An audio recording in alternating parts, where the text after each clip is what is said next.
continuidade à palavra que já foi parte proclamada pela manhã, e nós vamos complementar essa pregação da palavra nesta tarde, nessa noite que já estamos vivendo. Um tesouro em vasos de barro. Eu quero que os irmãos então abram suas Bíblias em 2 Coríntios, capítulo 4, e nós leremos os versículos 5 a 7. 2 aos Coríntios, capítulo 4, versículos 5 a 7. Chegamos, irmãos? 2 Coríntios, capítulo 4, 5 a 7. Nós vamos estar orando para ler o texto. Senhor, nós abrimos a Tua palavra e, como sempre, sentimos total necessidade de sermos iluminados pelo Teu Espírito Santo para bem entendê-la, e que este mesmo Espírito também abra o nosso coração para recebê-la de bom grado, para obedecê-la. E este que te fala, ora pedindo que me prepares, Deus, me purifique pelo teu perdão, para que a tua palavra flua através de mim, de forma pura e poderosa, ao coração de todos que participam conosco deste culto. Nós oramos por isso, em nome de Jesus. Amém. Os irmãos podem. Vamos ler o texto, né? Porque não nos pregamos a nós mesmos, mas a Cristo como Senhor, e a nós mesmos como vossos servos, por amor de Jesus. Porque Deus, que disse: das trevas resplandecerá a luz, Ele mesmo resplandeceu em nosso coração para a iluminação do conhecimento da glória de Deus na face de Cristo. Temos, porém, este tesouro em vasos de barro, para que a excelência do poder seja de Deus e não de nós. Vou pedir aos irmãos que leiam o versículo número 7 a uma só voz. Irmãos, por favor. Temos, porém, este tesouro em vasos de barro, para que a excelência do poder seja de Deus e não de nós. Que a excelência do poder seja de Deus e não de nós. Os irmãos, por favor, assentem-se. Um tesouro em vasos de barro. Diferentemente de nós, o nosso Deus guarda os seus tesouros em vasos de barro, ao passo que nós cuidamos bem das nossas embalagens para guardar as coisas valiosas em nossa vida. Hoje pela manhã nós colocamos uma pergunta e obtivemos duas respostas da palavra de Deus. A primeira pergunta é exatamente isso: por que o Senhor guarda o seu tesouro em vasos de barro? E a resposta veio-nos, em primeiro lugar, para que seja dado ao tesouro o seu devido valor, e não ao vaso. A segunda resposta que também obtivemos pela manhã é para que o poder seja sempre atribuído ao tesouro e não ao vaso.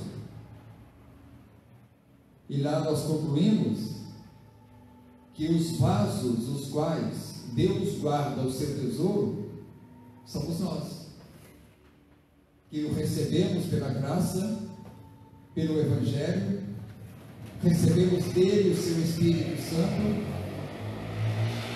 e aprove a ele guardar o seu Evangelho em nós, fazendo de nós um arquivo vivo para ser sempre consultado e anunciado às pessoas que ainda não têm o Evangelho, que ainda não conhecem a graça de Deus. Então nós somos os vasos que Deus guarda o seu precioso tesouro, que é o seu Evangelho. E agora, uma segunda pergunta para as respostas que Deus nos dará nesta noite. Por que o Senhor intitula o seu Evangelho como um tesouro? Por que o Senhor tem o seu Evangelho como um tesouro? Assim ele escreveu na palavra de Deus. Porque vós tendes um tesouro. E eu tenho de Deus as respostas para isso. E a primeira resposta da razão pela qual o Senhor considera, não elege o seu Evangelho como um tesouro, porque ele é a plena revelação de Deus ao homem. Deus tem absoluto envolvimento para se tornar conhecido do homem, para se revelar ao homem, apesar de o homem estar impossibilitado de ver a sua face, por causa dos nossos pecados e impurezas. Mas Deus quer, ele empenha-se para que ele seja revelado ao homem. E o Evangelho é exatamente a exata revelação de Deus ao homem. Nós podemos, irmãos, procurar que nada mais há a se revelar de Deus ao homem, evidentemente, além do que o Evangelho fez. Deus fechou o Evangelho. No Apocalipse, a Bíblia foi encerrada, fechada, selada o livro naquele momento que concluiu a visão de João. E tudo que Deus tinha para mostrar de si mesmo está contido no tesouro guardado em mim e em vocês. Ele é a revelação plena. No versículo número 6, me perdoe, eu estou deixando a Bíblia aqui provisoriamente, porque tenho que usar as duas mãos na operação do computador. No versículo número 6 desse mesmo capítulo 4, nos fala exatamente isso, que o Evangelho é a plena revelação de Deus.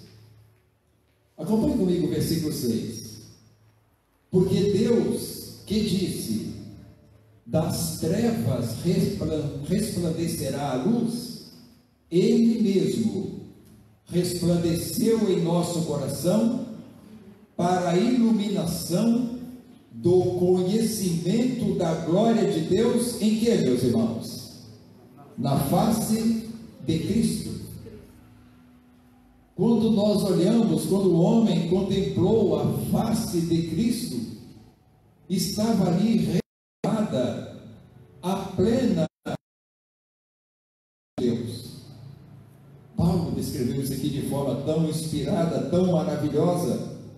A face de Cristo revela toda a glória de Deus. Portanto, Cristo é a revelação plena de Deus. E nós conhecemos Cristo através do seu Evangelho.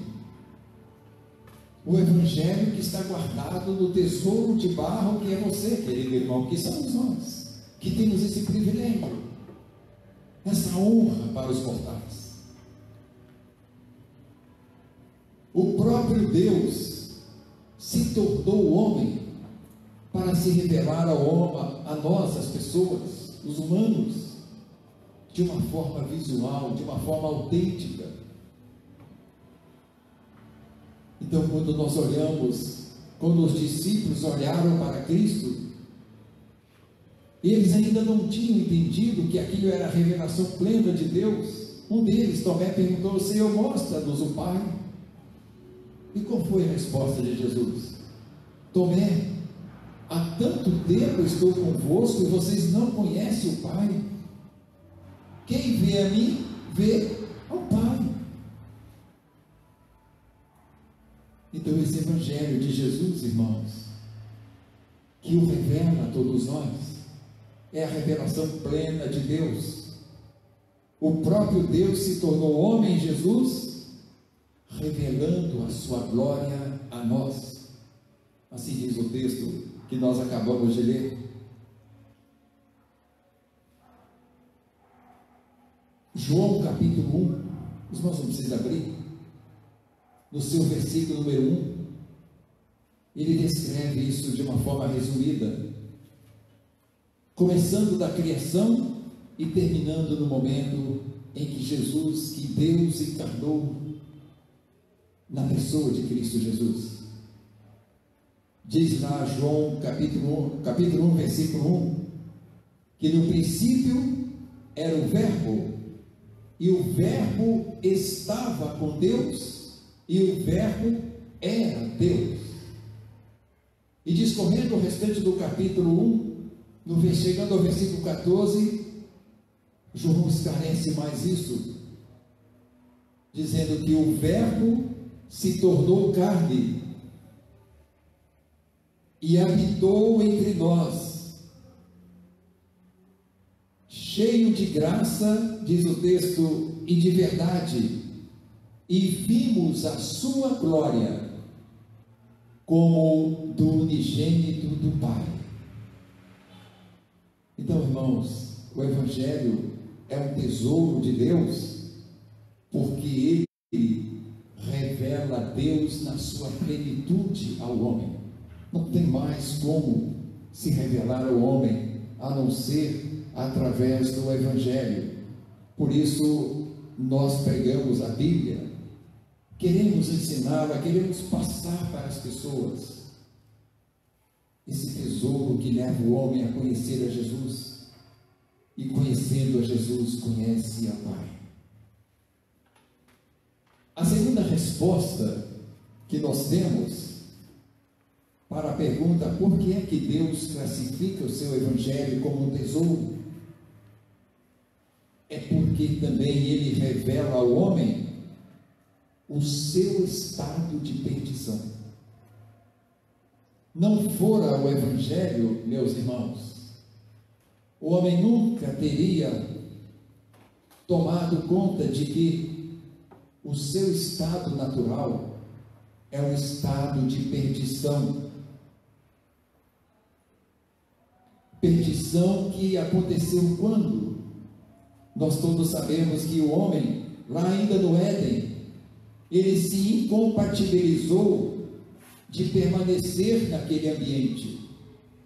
A partir do momento que ele assumiu aquela desobediência ao Criador, que o havia alertado que não tomasse do fruto daquela árvore, e ele esclarecidamente decidiu por tocar.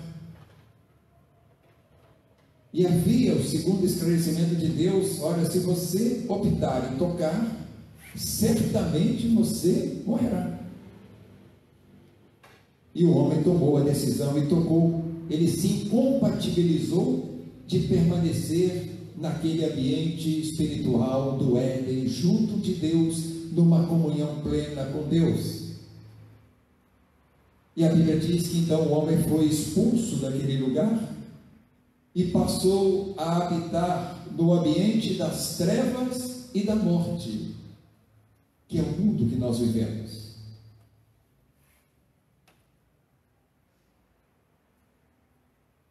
Morte por quê? Porque a partir do momento que o homem pecou, Deus havia dito que certamente ele passaria pela morte. Então o mundo é um palco, irmãos, aonde o homem peregrina,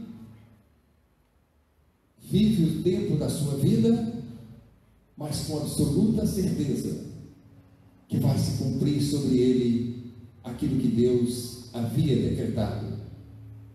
Por isso o texto de Gênesis lá no seu capítulo 3, a partir do 22, 23 e 24, diz que o homem foi expulso do jardim do Éden.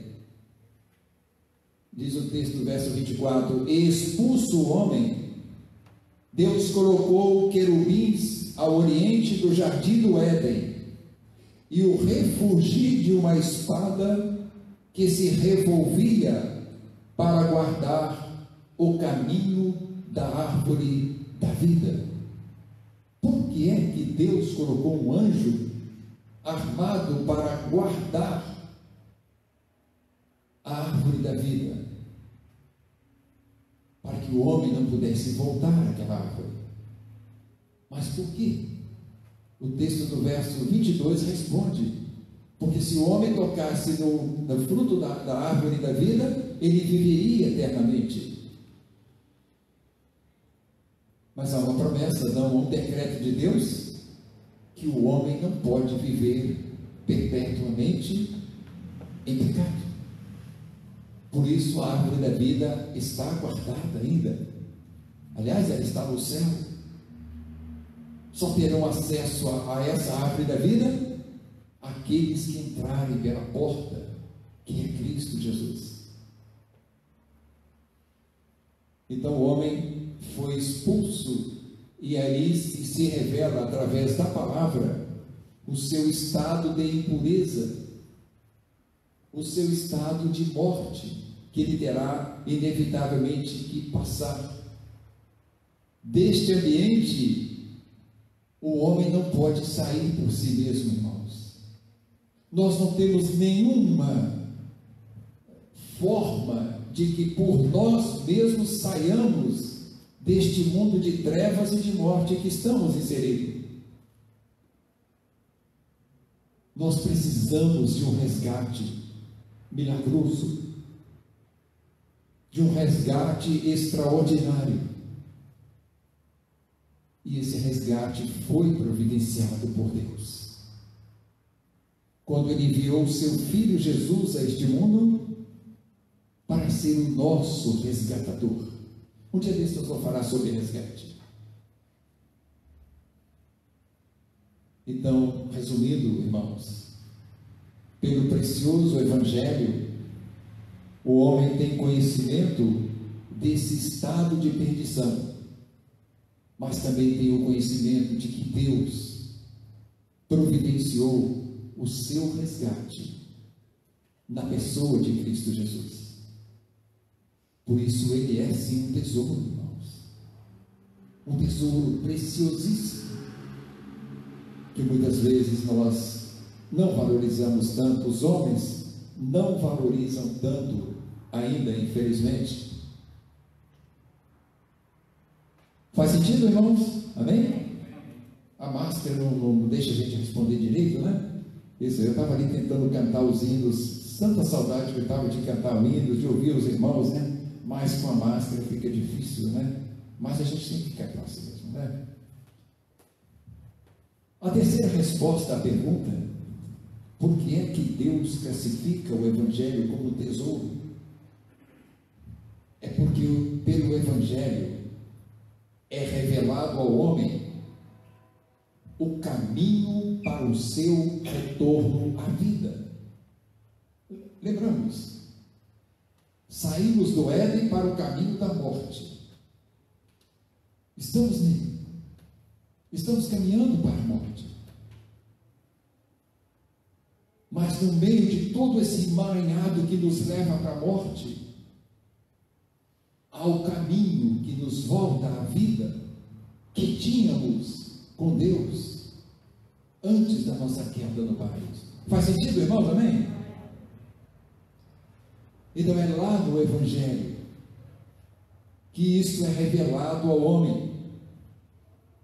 A Bíblia diz que nós estávamos ou estamos mortos nos nossos delitos e pecados, um estado de mortificação, o estado natural do homem.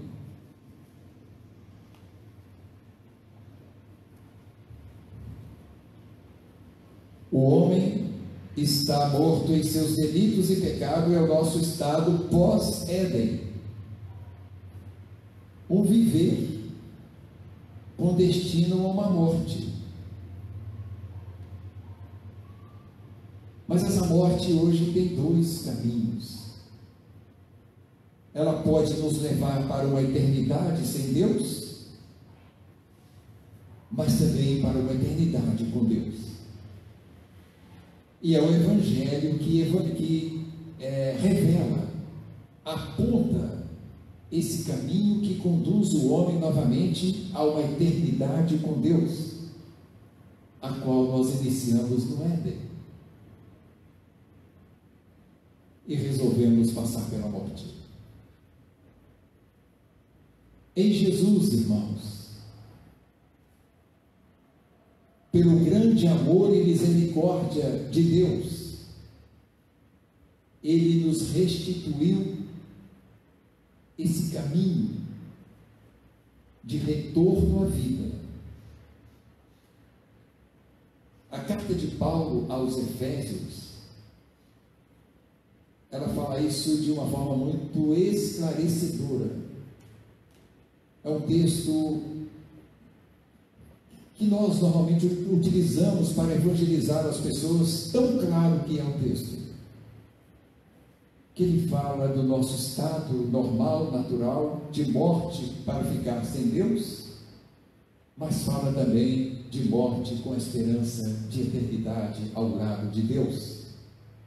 Lá em Efésios, no seu capítulo 2, de 4 a 7, está escrito: mas Deus, sendo rico em misericórdia, por causa do grande amor com que nos amou, e estando nós mortos em nossos delitos e pecados, nos deu vida juntamente com Cristo, pela graça sois salvos.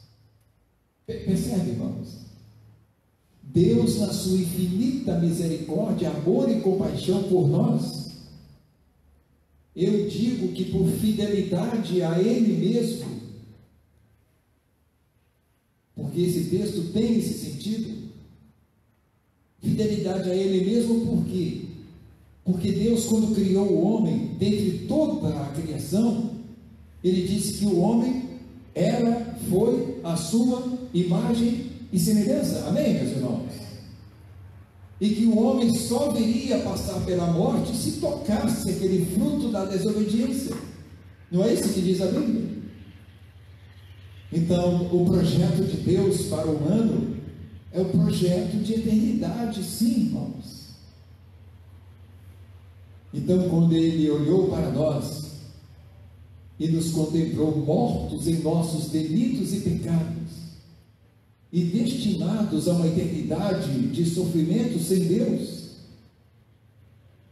por fidelidade ao seu projeto inicial, à sua palavra, e pelo seu amor, Ele então providenciou esse caminho para a restauração daqueles que decidirem-se por este caminho. O texto de Efésios continua: estando vós, ou nós, mortos em nossos delitos e pecados, nos deu vida juntamente com Cristo, pela graça sois salvos, e juntamente com Ele nos ressuscitou e nos fez assentar nos lugares celestiais em Cristo Jesus. Nós podemos claramente entender no texto, irmãos, que nós já estamos ressuscitados antecipadamente, se nós estamos em Cristo Jesus. Você concorda com isso, irmão? Diz amém ou não? Isso é tremendo. Por isso é um tesouro que nós precisamos carregar com todo cuidado, porque somos vasos de barro. Por isso, irmãos, nós falamos pela manhã, o nosso valor não pode se sobressair ao valor do tesouro de Deus. Nós nunca podemos atribuir o valor, o poder ao vaso, porque o poder está no conteúdo do vaso, que nos revela essas coisas grandiosas. Juntamente com ele, nos ressuscitou e nos fez assentar nos lugares celestiais em Cristo Jesus. A igreja de Jesus, irmãos, apesar de termos que peregrinar por esse mundo ainda em muitas tribulações, lutas, tristezas, amarguras, nós já estamos antecipadamente assentados nas regiões celestiais em Cristo Jesus. Evidentemente, o seremos na realidade quando Ele nos chamar dos nossos túmulos e nos levar para sempre para o alto, para o céu, onde estaremos para sempre com Ele. Não é assim que a Bíblia diz, irmãos? E conclui Paulo aos Efésios: vocês estão sentados nas regiões celestiais em Cristo Jesus para mostrar nos séculos vindouros a suprema riqueza da sua graça em bondade para conosco em Cristo Jesus. Então é no futuro, irmãos, nos séculos vindouros, no final de todas as coisas, nós veremos a suprema riqueza da sua glória. Amém, meus irmãos? Por isso a Bíblia diz: quem poderá nos condenar? Se é Cristo, se é Deus que nos justifica. Nada, irmãos, nos separará do amor de Deus em Cristo Jesus. Nós aprendemos isso no Evangelho. Isso nos é revelado no Evangelho. Por isso nós podemos dizer: amém, Deus. O Evangelho é um tesouro. E eu estou trêmulo, Deus, de poder ter esse tesouro guardado em mim. A tamanha responsabilidade que eu tenho. E ainda maior, eu não posso fechar a boca do vaso para que ele se extravase às pessoas. Porque ainda tem tantos vasos neste mundo, irmãos, que precisam ser trabalhados pelas mãos de Deus, para serem o lugar onde se guarda o seu precioso tesouro.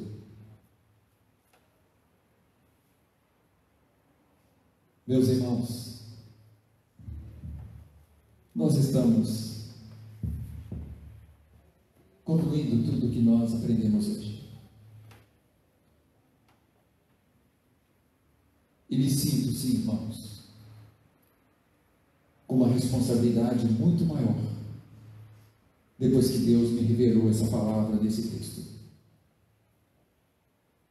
de ser um vaso que Deus usa para guardar o seu tesouro, de ser um vaso imperfeito, que precisa ainda ser e muito restaurado por Deus, para guardar melhor o seu tesouro. E eu creio que talvez seja esse o sentimento dos irmãos também. Quantas coisas precisam em nós ser ainda moldados como vaso, para que Deus possa guardar o seu precioso tesouro em nós. A resposta que Deus nos deu, porque Ele é um tesouro, irmãos, Ele é a revelação plena de Deus. Ele nos revela o nosso estado de perdição e de morte, mas Ele nos revela também que há um caminho seguro nós voltemos à vida, da qual nós abdicamos quando desobedecemos Deus ainda no Éden. Faz sentido, irmãos? Amém? Curva sua cabeça. Eu vou orar por mim e por você. E se você acha que ainda tem algumas coisas, como o vaso que você seja, que você é, que precisa ser moldado por Deus, melhorado, para melhor armazenar o seu tesouro, eu vou convidar para você orar comigo, para que Deus melhore a sua forma de vaso. Quem sabe quebre e faça de novo como cantamos.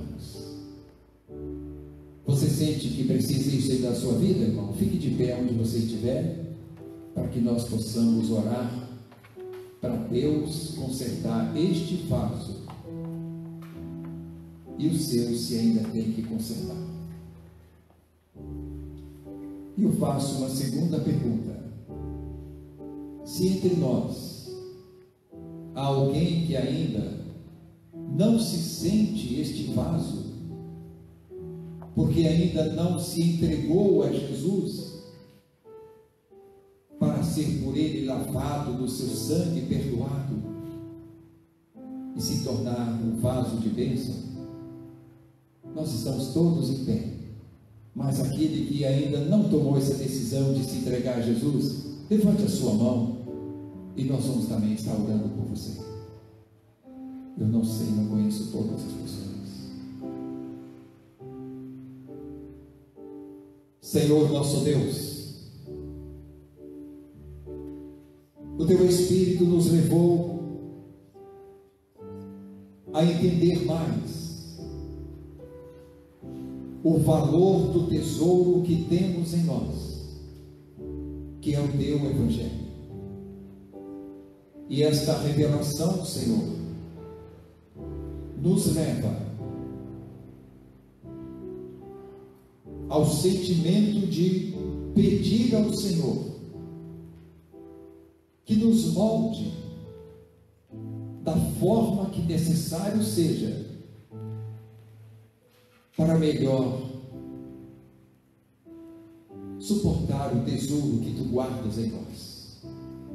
Atenda, Senhor, as nossas orações. Se necessário, quebra-nos e faça-nos de novo, para sermos um vaso novo nas Suas mãos, Senhor.